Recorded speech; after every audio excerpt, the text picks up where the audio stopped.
मनुष्य छोटा हो या बड़ा, राजा हो या रंक, हर एक मनुष्य में एक समानता देखने मिलती है।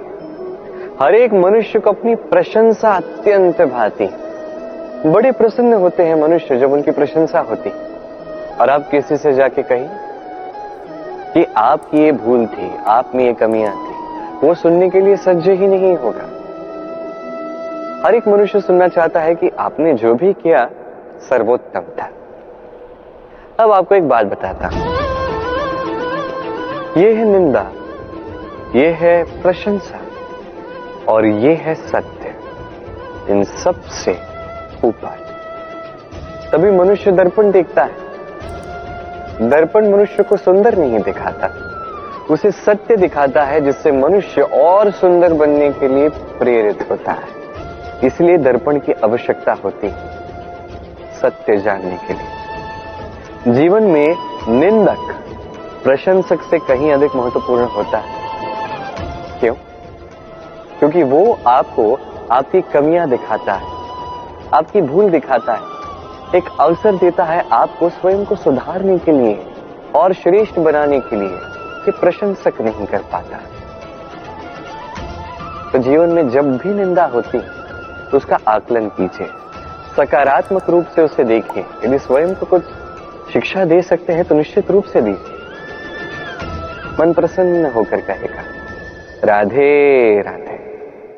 कभी किसी पपीहे को देखें, कहा जाता है कि वर्ष भर में केवल एक बार अपनी प्यास बुझाता है, वो भी आकाश में मंडा रहे मेघों द्वारा बरसाई गई वर्षा की बूंदों से, और कहीं से वो अपनी प्यास नहीं बुझाता। पूरे वर्ष भरी गर्मी सहता है, भरी सर्दी सहता है, बस एक आस में कि वर्ष में एक बार वो मेघ आएंगे, वर्षा करेंगे और मेरी प्यास को बुझा देंगे। क्या है? विश्वास है। विश्वास ही है कि वर्ष में एक बार वो मेघ आएंगे जो प्यास बुझाएंगे। अब देखिए, सूर्यमुखी का पुष्प रात भर अंधकार से लड़ता है, उसे विश्वास है प्रातःकाल में सूर्य उसे अवश्य दर्शन देंगे।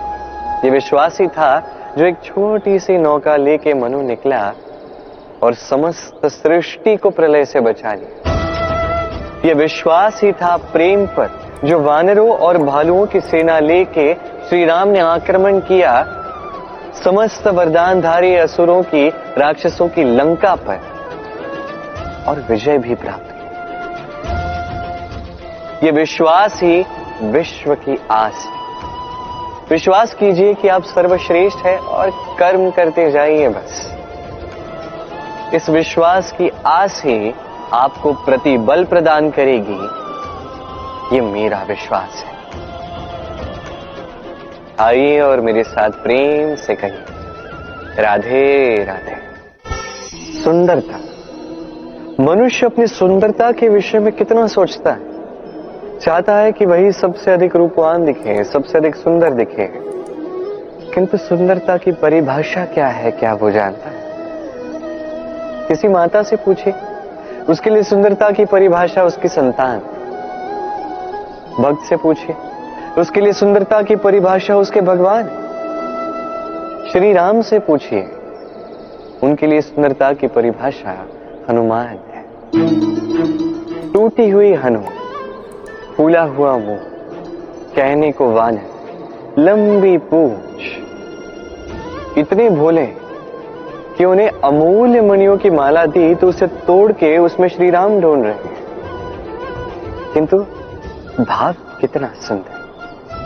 उनका मानना ये कि भले इस संसार के सबसे अमूल्य मणियों से ये माला बनी हो, यदि इसमें श्री राम नहीं है तो इसका कोई अर्थ नहीं है। सुंदरता रूप में नहीं, भाव में निहित होती है। यदि आप सुंदरता प्राप्त करना चाहते हैं तो इस सुंदरता को कर्मों में लाइए, भाव में, विचारों में लाइए। ये सुंदरता आप ही के साथ रहे। और यदि आप सुंदरता को रूप में ढूंढते हैं तो वो कुछ ही क्षणों की बात है।